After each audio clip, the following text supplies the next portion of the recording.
Walk with us on the road to hell, an actual play podcast from Messy Crypt Productions. See the bombs falling down, not to mention the fire. There's a lion in my bed, slowly moving towards me. Why does tragedy exist? Because you are full of rage. Why are you so full of rage? Because you are full of grief. And Carson, Grief Lessons. The camera opens on Atlas Tattoo. It is a quiet night. We watch as Ren slowly cleans his station, taking the time to make sure everything is right. The man seems to be relaxed and in his element. Happy here. This, sadly, cannot last. There's a knocking sound that pulls him away from his work. He looks up to see a person at the door. We cannot see him yet, but the look on his face falls. Like even just seeing this person show up has somehow ruined his night. We watch as he strips off his gloves and heads towards the door. Unlocking it, he opens it to face the person. The camera turns and we see Dr. Moran standing in the doorway, this time dressed down in casual clothes. She looks just about as excited to be here as he is. Come in, I guess. Ren sighs as they move aside to let her in. We could chat in the private room and back. He locks the door behind her and they silently move. Once they are back behind the second set of doors, Isabel finally speaks. He has a job for you. She says, the words like they physically hurt her. You are to get close to Cameron's friends. You will learn what they know and what they are planning. You're not fucking serious, is he? Ren's voice is almost a growl. Deadly, she says softly. I'm sorry, Ren. I really am. But you know that I can't go against him. None of us can. And if I don't do exactly what is asked, then he will make us kill you. She wraps her arms around the stomach like she is trying to keep the pain at bay. You can't leave this place like the rest of us. There's nowhere you can hide from him. This is the last time, Izzy. He turns back to her. Now get out of my fucking shop.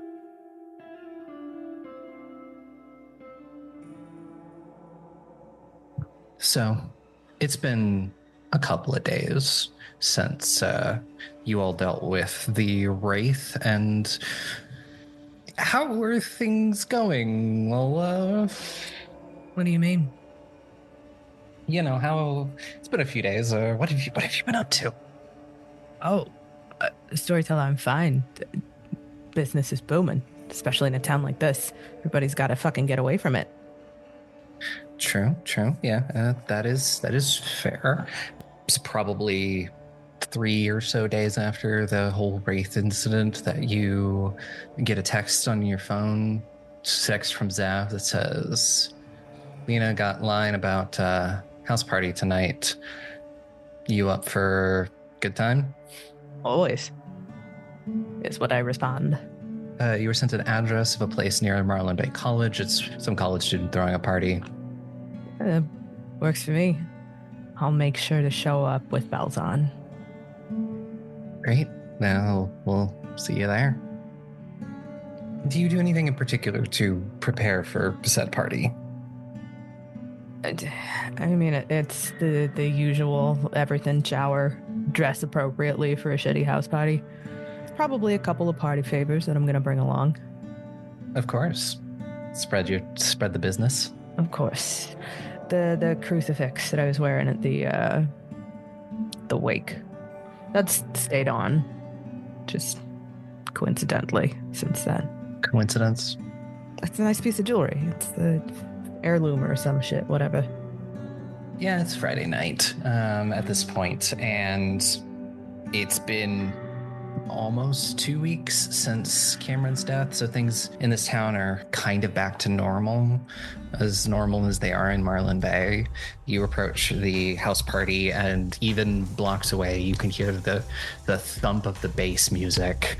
Just see the party spilling out onto the lawn in the front. And as you approach the house, like on the porch, there is couches, chairs, and things like that. You see Xav with Alina on his lap, and they are appearing to fleece a bunch of college students out of their hard-earned money through looks like poker. I'll walk up and I'll flick Xav on the ear. He kind of just and then like looks up at you and just like smiles, this, the normal megawatt, smile that he's known for, and says, "Hey, glad you made it." Yeah, of course. What else am I gonna do in this fucking city? Gotta agree with you on that one. Wanna get dealed in? Yeah. Wait, it depends. Are you dealing? No, that would be the beautiful one in my lap that's doing that. I'm just playing.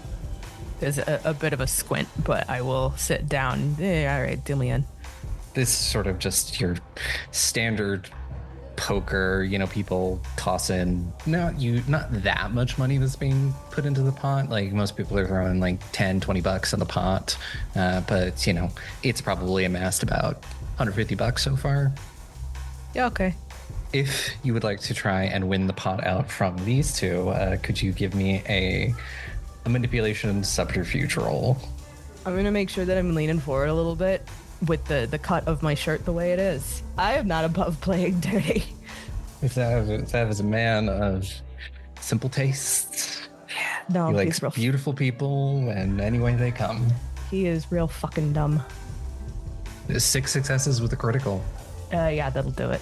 Yeah, you will certainly beat his 4 through a couple of hands. The tide has shifted, and he is aware of it.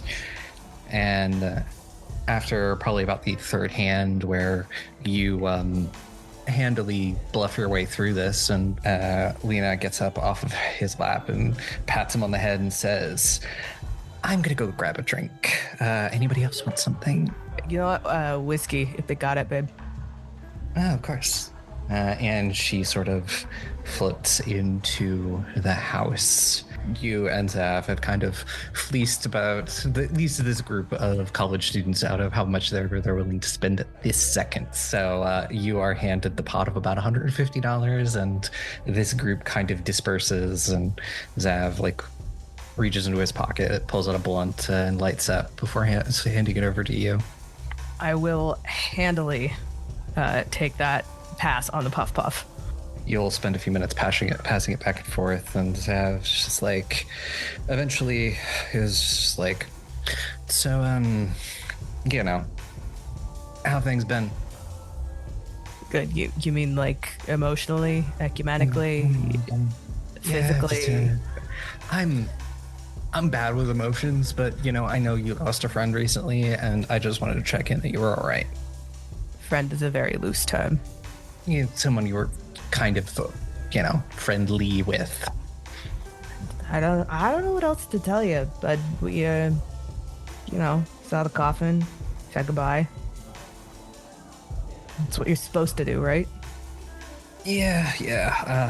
I understand. Never been great about death myself, so it's a thing that happens and never feels real. Yeah, well, life's a bitch and then you die. Exactly. What all did you hear?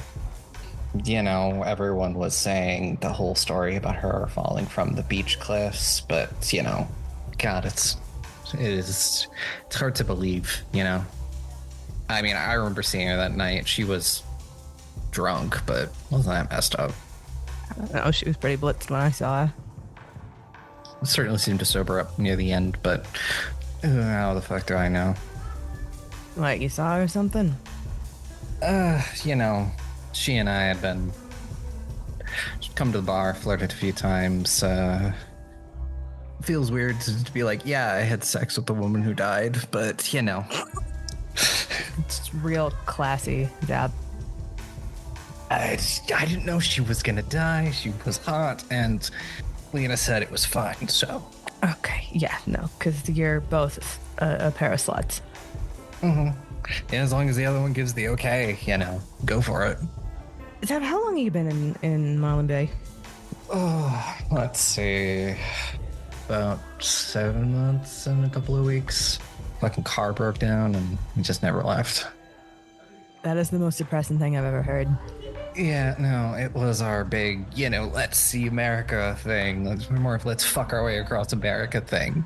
And then, car breaks down and let's just get a job until we can get it fixed. And yeah, no, we're both just this fucking place.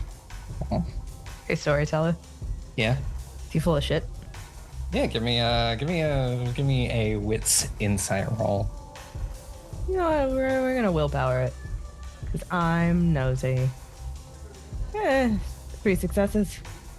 It's always hard to tell because the thing is with Xav and Lena is their stories change on the daily. It's hard to pin down what is the truth when you're pretty sure that everything they tell you is a lie in some way. You do get the feeling that there's more that he doesn't say, but it is, wrapped up in the normal amount of bullshit that he spews. Wait, so you've been slinging drinks and still can't fix that fucking junker? What kind of car parts are you looking for? Fucking Lena likes her expensive ass cars. Oh my god, you are so full of shit, dude. You know it. Fucking pathological liar. It's just how I am. At this point, you see that Lena has returned and will hand out drinks and give me a wits awareness roll real quick. Fuck nuts. 2 successes. Lena certainly looks a lot more flushed returning with these drinks than she did when she went into the house. There's a lot more color and life to her cheeks, but, maybe she took some shots. Okay, Lean, let the rest of us catch up. Well, it's a race and I have to win. Oh my, give me the goddamn whiskey. We'll hand it over. And Lola shoots it in one and immediately winces because it's a college party. It's probably fucking Jim Beam. Yeah, probably. It's... Oh, God. I know there's shit at the bar, but that was rough. Lena smiles and says, yeah, unfortunately, no one in this town has taste. Or at least no one at this college has taste. What about you, Lean? Xav's giving me your fucking life story. How do you feel about being stuck in fucking Marlin Bay for 7 months? It is what it is. It's been fun rolling with you, but, it feels weird sometimes. Obviously, I'm the one that keeps you hooked up. Yeah, no, and I mean, if we left, we would not have a hookup. Speaking of, I might be heading up to Boston just to, I don't know, see the sights, resupply. If you need anything. Yeah, Xav shrugs, just says, our normal stuff, and then Lena sort of leans forward and says, if you can get your hands on actually decent acid, I wouldn't actually say no to that. Haven't taken a trip for a while, and it sounds a lot of fun right now. Okay, I'll talk to a couple people, see what I can get my hands on. At this point, things will probably shift a little bit. The music gets louder, and Xav will get up off the couch and sort of extend a hand to you and say, feel like wandering through the house, seeing if there's actually anyone to dance with. Yeah, all right. What else are we here for? Fair. Yeah, so a storyteller who's here. just sort of like looking around, you see a lot of college students you've come to recognize. That Claudia girl that Penny was talking to at the funeral, she is sort of hanging out with a bunch of other people who honestly look like they should be on a lacrosse team. And they are drinking and laughing and having a good time. But other than that, it's just, your normal people you see at college parties, a bunch of college people, and then the occasional townie who slums it at the college parties. As previously stated, what the fuck else are we gonna do in this goddamn town? Exactly. Give me one more wits awareness roll. 3 successes. 3 successes. As you are doing this, sort of wandering through the house and dancing and drinking and just sort of enjoying yourself, it's kind of a period of time. You notice this girl who you don't ever remember seeing at one of these parties before. She's just wearing casual clothes in a way that she's trying to make herself look like she fits in here. And you watch as she goes around and is talking to a bunch of people. You just keep watching her as she keeps making contact with these people and chatting them up and moving around and then moving on to another group and sort of chatting with them. And you pass by her at one point, you hear her say, "Did any of you know that that girl who died, that Cameron?" Is she talking to this group of people? Yeah, you pass by. She's not talking to you, but she's talking to a group of girls who look like they're in a sorority or something. I'm gonna walk just past the little group and just listen. You hear that these sorority girls, they put on the, we were such great friends. It's so tragic. We can't believe she's gone. For this person, and you watch as she puts her phone back. This girl, she pulled out her phone and she was looking like she was just sending a text message, but you're close enough that she doesn't have a text message open. She's a notes app open. She's making notes. She's talking to these people, figuring out if people know Cameron. I'm gonna wait for the sorority girls to fuck off.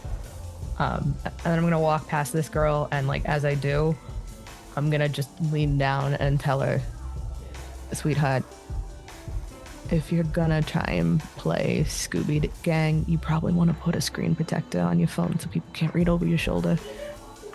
And I'll keep walking. Yeah, as you do, she her head whips around and she looks at you and just starts following you and just saying "Hey, do you have a second?" I don't know. What's it to you? A drink? Sure. What's your poison? Call it whiskey. She's cool, yeah. Asian American girl, looks like probably in her mid-20s. And, she rushes off and then comes back with 2 glasses, one for you, one for her. And yeah, I'm not the best at this part. Yeah, no shit. You could not be more obvious if you walked around with a fucking billboard strapped to your tits. Yeah, it's a new beat for me. Are you a fucking knock? Reporter. Ha! And I will shoot the whiskey and turn and walk away. I think something's weird. The death doesn't make sense. How the fuck would you know? She fucking died. Yeah, and everything happened so quickly. I've never seen a fucking autopsy happen that fast. The family that she comes from has a lot of money. They probably wanted to put it away quickly and quietly. You know how shit works. Come on, sweetheart. Well, if you ever hear anything and want it to get out there, I'd be happy to help you. I give her a look that is positively scathing. Look, come on, I'm real tired of working at this fucking newspaper. So go up to Boston. I tried. Then maybe be better at your job, Toots. Okay. And we'll like put our hands up and just say, well, if you ever change your mind, just drop by the Chronicle. Hold your breath until I get there. Can do. And as you do that, you hear sort of Xav's voice like right next to you saying, "What a fucking vulture." No shit. I know the Chronicle's a fucking rag, but Jesus Christ, they'll hire fucking anybody. You're telling me.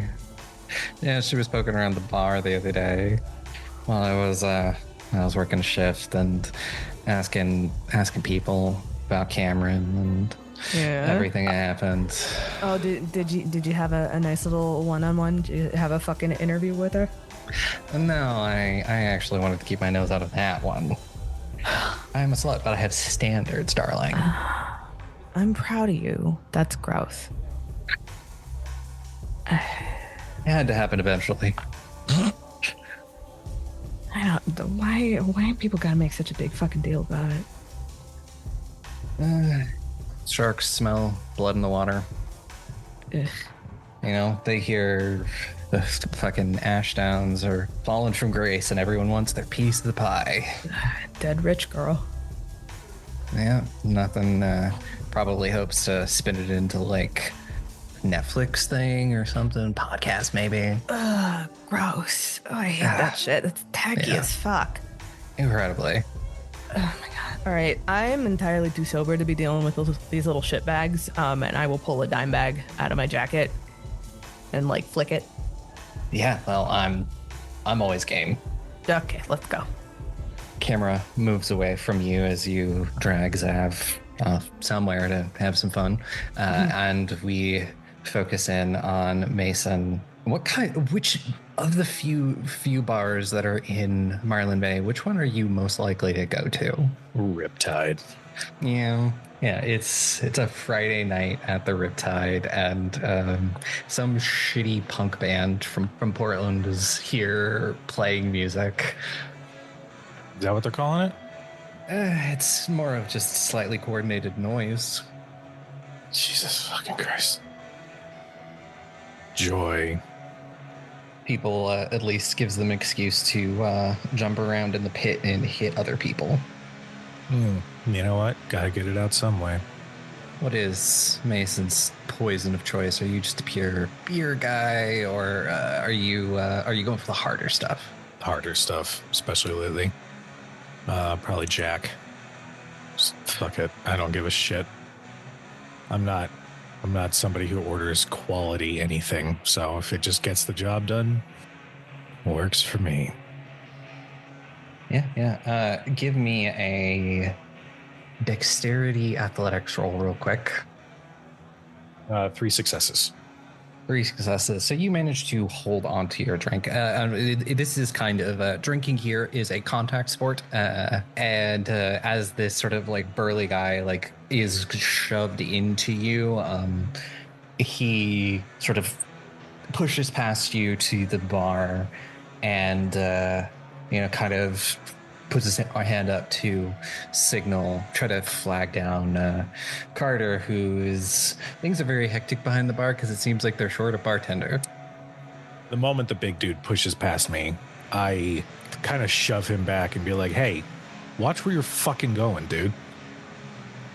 He turns towards you, and this guy could be his scene, or more just really wants just a fucking dive bar. Beat up jeans, boots, flannel shirt, sort of this short, dark hair, and just a messy dark beard.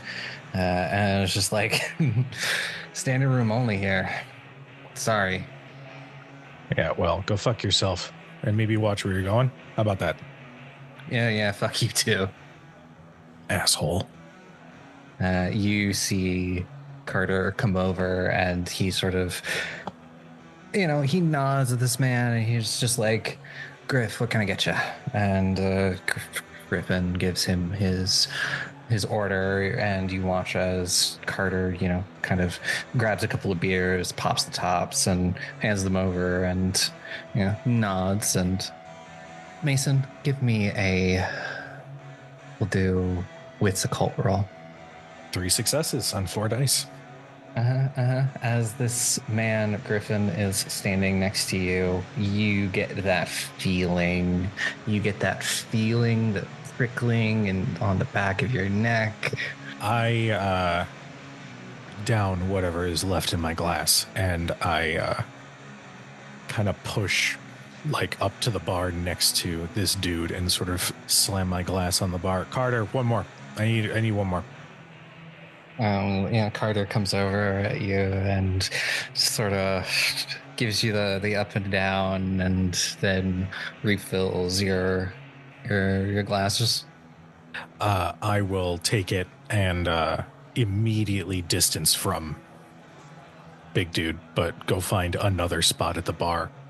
I'm thinking this is probably number 4, maybe pushing number 5. So probably losing a little bit of coordination, and I maybe bump into a couple people before I find another spot at the bar to chill. But how closely are you staring at this man? I'll probably sit on the L just so I have a good clean view of this dude as I just sit and continue pulling from my jack. Yeah, you do that. The glass bottle, and you notice as you're doing this, like, he is taking pulls from this, but there's never less drink in the bottle. He is pretending to drink from this thing. I stare and I think. And when I think back. And when I think back, I get fucking angry. I down the rest of my glass in just a couple of gulps. And I keep the glass in my hand as I take a couple extra moments to really look at this dude. And then I do something stupid. As expected. I'll walk back up and stand right behind him. Say, who the fuck do you think you are? And, he turns around and looks you up and down, and says, "Free country, ain't it?" Oh, God. What are you, a fucking boomer? Nobody says shit like that anymore. What, did the fucking dive bar, the beaver, whatever the fuck it's called, kick you out because you're a fucking idiot? You're fucking drunk. Yeah. And as I say, yeah, I go to smash the glass on the side of this guy's head. Yeah, we'll do a strength brawl roll. 7 successes with a crit. Yeah, you think you have him dead to rights. You're aiming, and then suddenly it's like he takes half a step back as you're in the middle of this, and you kind of overexert yourself, and the glass just kind of goes flying and hits the wall. He rolled 9 successes. And he is going to move forward and just kind of shove you in the chest and just say, "Why don't you chill the fuck out?"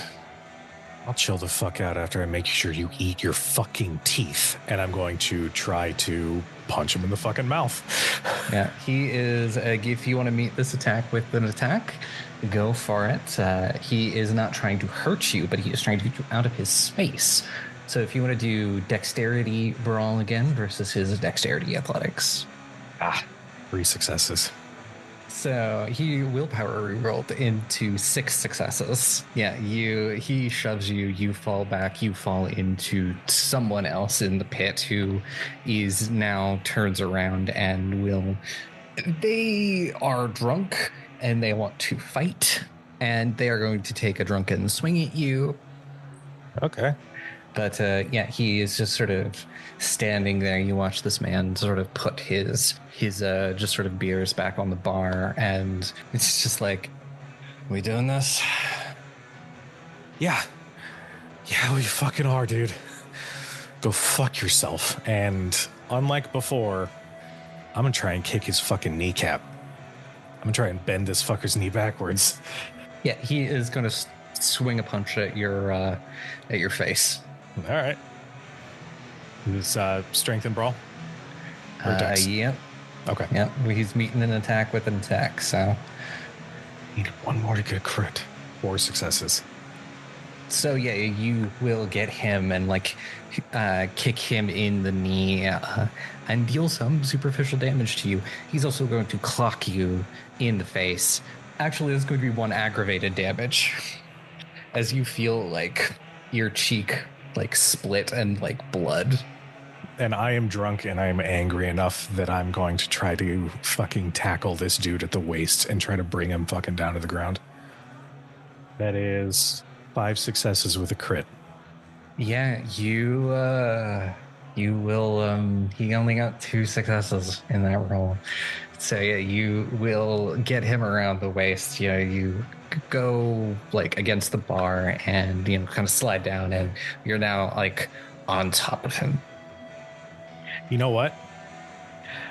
I think I'm drunk enough and stupid enough right now that I think I say something smart and really cutting, but it probably comes out slurry and a little drunk as I go again to just give this dude, I need to punch this dude in the face. I have to. It's something in me that is screaming to do it. So if I can just get one good hit in, then hopefully at that point, Leo and all of his fucking wise glory will show up. It'll be business as usual, and I can go about the rest of my fucking night. Roll that strength athletics. You will be attempting to dodge. It is 4 successes. So he just rolled 11 successes with a messy critical. Mason are feeling, yeah, I can do this. I can fight him. And then suddenly everything is reversed. He has you by the throat and pinning you against the bar. He's not trying to hurt you, but you can feel where his hands around your throat. It's almost like there are claws that are biting into your skin. And he's just just fucking walk away. And as he's looking down at you, it's just was there so much reddish tint to his hair before? He seems to be changing a little bit, a little more bestial. Some of his teeth are a little longer as he pins you against the bar. It just sort of growls at you. What's wrong? Can't keep it in your pants? And I'm gonna spit blood in his face. I know this bar is packed. I know there's a punk band playing some fucking noise. I know that there's a bunch of people swarming the bar and Carter is working solo. But I know that even with all of that shit, if this dude tears me to pieces, it will be in the most populated fucking bar. Yeah, he is growling down at you like an animal. And at this point, you've caused enough of a scene that Carter's like, hey, take it fucking outside. Congrats. And that's when the guy sort of, he lets go of your neck and steps back and sort of shakes his head and it's just like, God, fucking damn it. And he sort of pushes his way out into the crowd. Fucking pansy ass motherfucker. Carter looks at you just with my fucking bar. Shut the fuck up, Carter. You know you've seen worse here. Now I need one more, and then I'll be out of your fucking hair. Sure. Fuck you.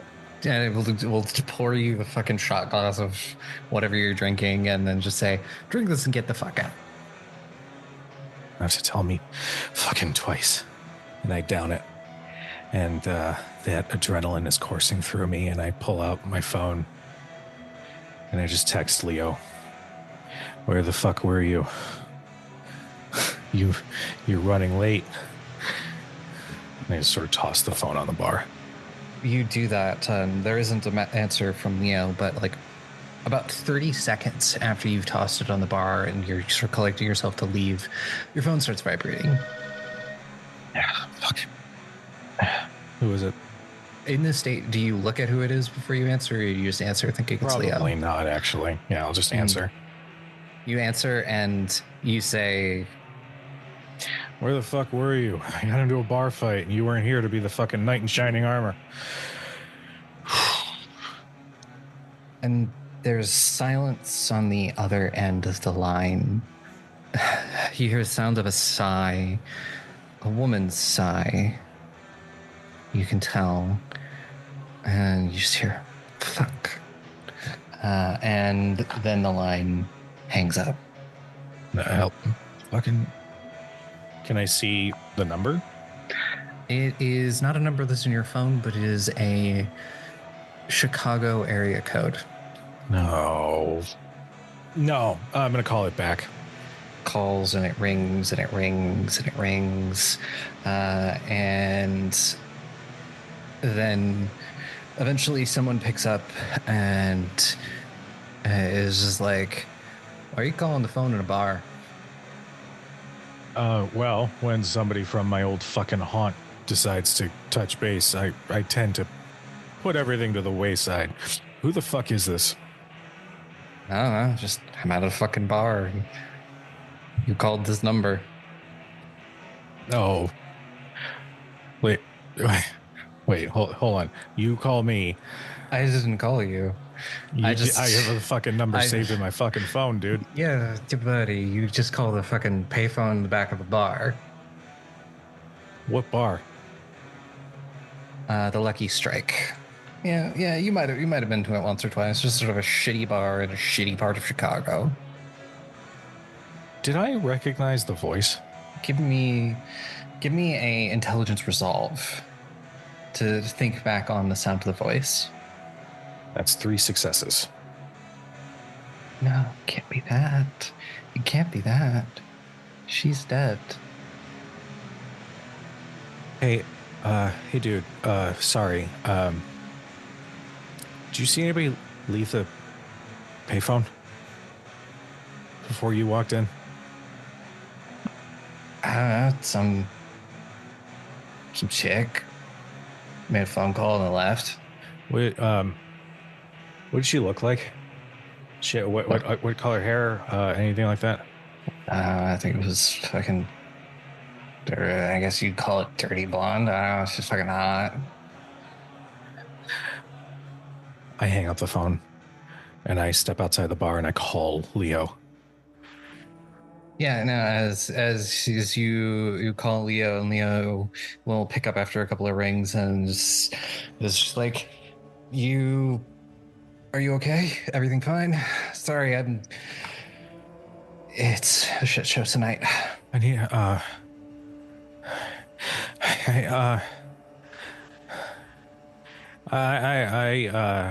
not good. I'm not good right now. Oh, okay, where are you? Riptide. Fucking Riptide. He says, okay, yeah, give me 5 minutes. I'll be over there. Can you please just stay on the phone? Sure, yeah. Everything okay? What happened? I'm gonna have some questions for you after I have this fucking panic attack, but no, things are not fucking okay right now. Breathe. What happened? Big fucker in the bar. He's holy shit. Okay. Big dude, dark hair, big beard, flannel. I want to say maybe 6'2". Gray eyes. Does this guy sound familiar to you?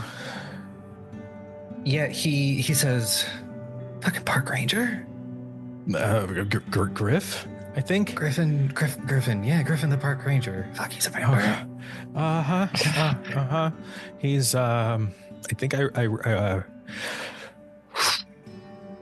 read the one that's more like a beast. Yeah, no, I think I remember that. Okay. That's not the thing that's got me fucked up though. Okay. I think I heard Ash call me. Oh, okay. Are you sure? I'm a little fucked up. I'm a little fucked up right now. I'm like 80-20 right now. And it's at the fucking Lucky Strike in Chicago. Some fucking payphone in the back. Like 80-20 that it was her. And do you know, you saw her file, right? That's why you're so buddy with me, like a fucking knight in shining armor, whatever the fuck you think. Was it another Cameron situation with how quick the turnaround was with the fucking autopsy?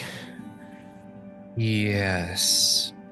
The autopsy was less than 48 hours after the event. Is she a fucking vampire now, man? I don't know. There's a possibility. It could also be your mind playing tricks on you. Who knows? You gotta collect more evidence. I know a couple of people who work the beat in Chicago. I can give them a call and see if anything's come up. Okay. How far out are you? Just around the corner. You see the very familiar, car pull into the street in front of the riptide. I still struggle to find my breath, even as he pulls up. If anything, it's like a small part of the dam breaks, and I start losing the ability to speak.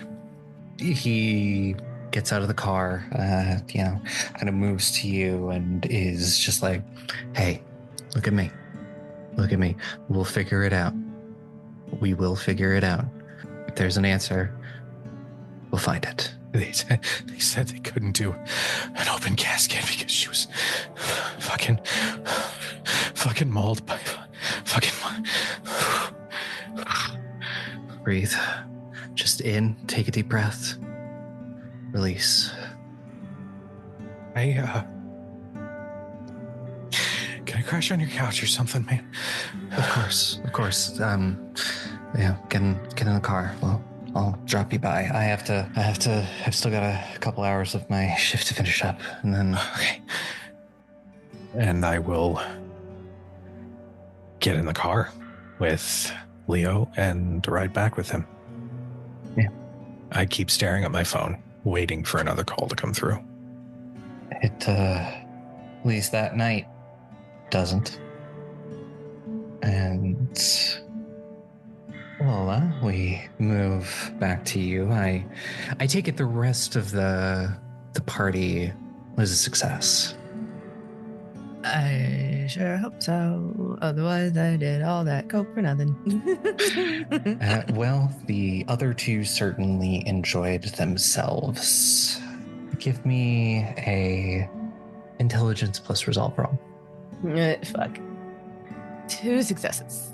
Yeah, whenever you come to the next afternoon, evening, whenever you wake up, you kind of just have that drained feeling. Maybe you just didn't hydrate enough with all of the alcohol and drugs you put in your system. But, it's kind of a couple of days where you just, feel a little bit like a husk until your body recovers. It's pretty sure it's very normal for a spot on your wrist to be very sensitive. Ow. Yeah, well, I don't know if I look at it. A little bit like almost a hickey. Like, you knew the two of them were freaks. They're into some weird shit. Fuck, Lynn. Gross. I mean, it's fine. Obviously, I was into it, but Jesus Christ. Okay, all right, fine. So I actually, I will probably text Lena and Xav and be like, "You two are disgusting, little black heart." And like the little weird little group chat you have for them, you'll get various forms of you love it back.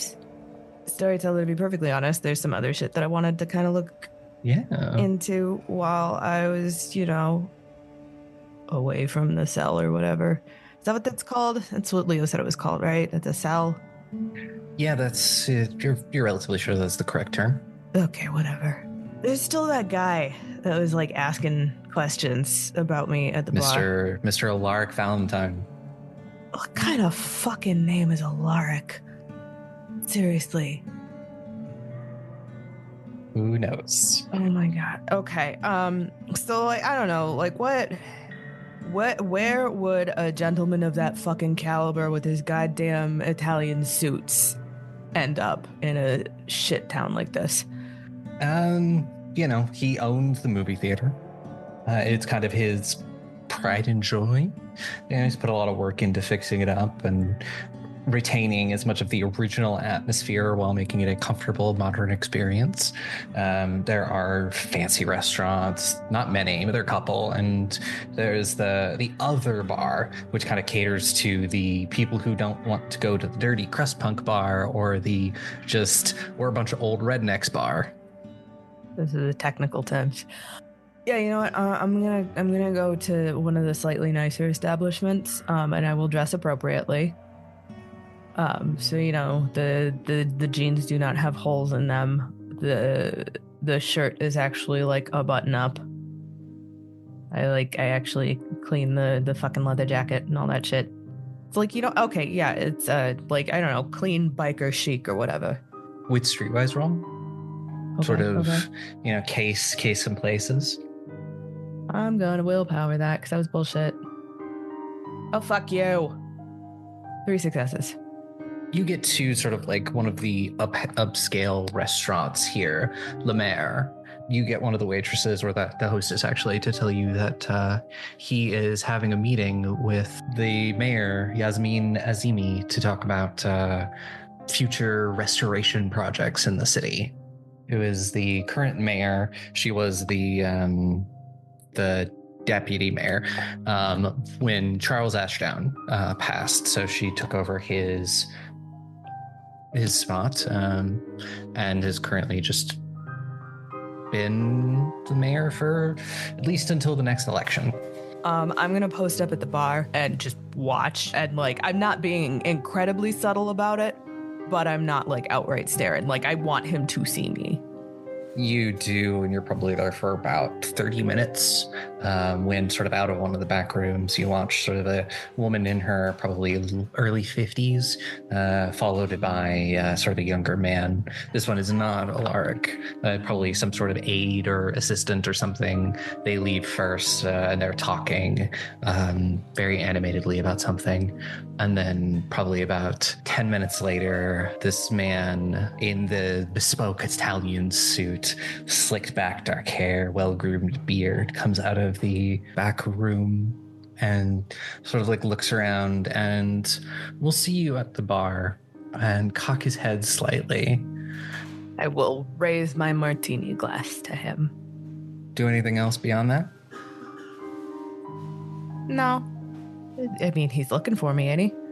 After a second, he gives you a smile and moves over. You watch as he comes to sit probably a seat over from you at the bar, and he sort of gestures to the bartender, and he is He doesn't even seem to need to say what he wants. Moments later, an old-fashioned is put in front of him, and he sort of swirls the drink a little bit before he looks over at you, and he goes, well, you're a sight for sore eyes. Yeah, I hear you're looking for me. I've been looking around for you, yeah. Any particular reason? But if I remember correctly, and I usually do, I don't fucking know you from Adam. Oh, no, you don't, but I've certainly heard of you. Yeah, well, I'm a household name around here. That you are. What can I do for you, Mr. Alaric Valentine? Well, I wanted to put a face to a name. Liam spoke very highly of you. You're someone he admired quite a bit. That's great. We've got a dead candidate in common. That's less shocking than you'd think it would be. I'll give you that. And generally wondering why a woman of your talents ends up in a town like this. What can I say? I like to be able to watch the leaves change. It certainly has its allure. Okay, we can pussyfoot around all night and trade banta and bobs if you'd like. What the fuck do you want? What the fuck do you want, dude? Yes. Well, we could do that, Miss Riordan. I freeze. And he pulls the glass up to his lips and doesn't drink from it, but sort of just takes in the aroma of the drink and says, "You've certainly left a trail of problems in your wake, and some of those problems have followed you here, it seems. And depending on how things go, maybe I can help you with some of those problems. I have a lot of money. I can make things go away if you do some things for me in return." I will take another pull on my martini. And how would you know that I need your help? Call it a sixth sense. You can't just speak plain like this is just how you talk, isn't it? Yes, unfortunately, when one has been around enough time, it kind of becomes ingrained, but I can make certain things go away in Boston. Well, it's a good thing I ain't going back to Boston anytime soon. If one were ever to decide to go back, I can at least make sure that the warrants out for your arrest are disappeared, forgotten, never existed. I'm gonna suck my teeth. And what would a lowlife like myself need to do for such a high-standard member of society like yourself? It's incredibly simple, actually. He pulls a card with his phone number out of his jacket and puts it on the bar and says, "I'm aware you've recently come into possession of a book. And a book that is, let's just say, very cryptic. There is something on a couple of pages. He writes these pages down. It's like 45 and 46 on this card and says, once whatever is on these pages is decoded, you call this number and let me know. And I can take care of things in Boston." Take the card. Oh, this is nice. Is that embossed? Yes, only the best. No, you seem like the type. I'll think about it. Well, then I look forward to hearing from you in the future. You'll hold your breath until I call, and I'll slip the card into my bra and walk out. And he says as you're leaving very quietly, "Well, then it's a good thing I don't breathe anymore." And you leave him there at the bar. Is there anything else you would have liked to have done this week? You know what, storyteller? I think I have accomplished plenty for now. Well, camera shifts back to Mason. It's been a couple of days since the bar incident. How has Mason been holding up? The hangover has lasted this long, it seems. My cheek feels sore, and like a fucking idiot, I realize I got into a fight when I'm still recovering from the fucking wraith. So, I'm working on the docks, trying my best to keep things moving, but my productivity's a little impacted. I keep my head on a swivel in case Griff shows back up. And after crashing on Leo's couch, I have been ghosting him. I've been ghosting everybody, actually. Sounds like the story of the week. Hearing what I think to be Ash's voice has me real fucked up. And I am painfully aware that I can't just keep drinking, but I don't know what to do. I don't know what else I can do.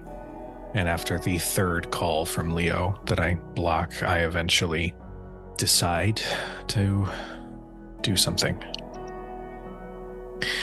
I would like to show up at Leo's place that night if possible. You do that, and as you approach, you sort of hear he's on a phone call. You kind of hear him quietly through the door. Can I hear what he's saying? Give me a wits subterfuge roll. It's one success. One success. You catch the name Diana.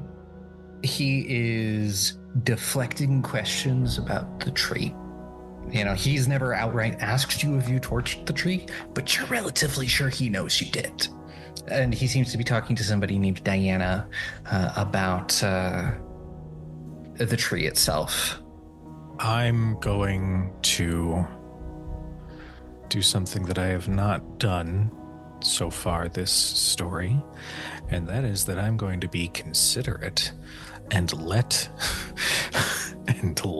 Leo have the conversation before knocking on the door. It goes on for another couple of minutes. He goes, Diana, I promise you I don't know anything. If I learn anything, I will let you know. Okay? Now I gotta go. Okay? I'll talk to you later. And you hear him hang up. I'll knock on the door at that point. Yeah, it's like 10 seconds later, you hear the deadbolt flip, and he opens the door and sees you. He looks a little tired, like he hasn't probably slept well in the last couple of days. And he sees you and he goes, "Hey, I know you're not all right, but I'm glad you're here." I need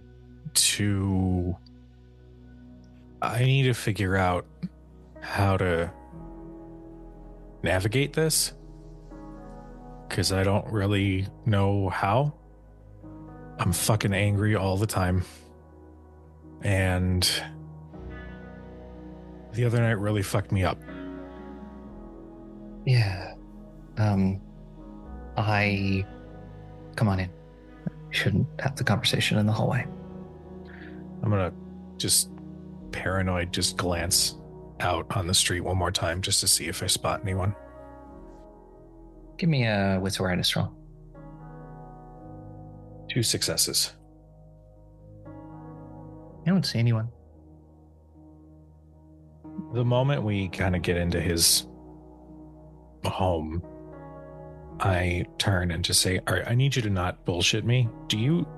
Were you aware of Ash's autopsy being so fast?"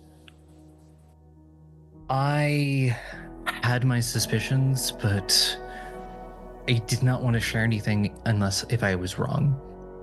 That's making assumptions is what got my friends in DC killed. Okay. All right. You said that you were going to check in with Chicago cops, and while that's nice and all, do you know any hunters that are in Chicago?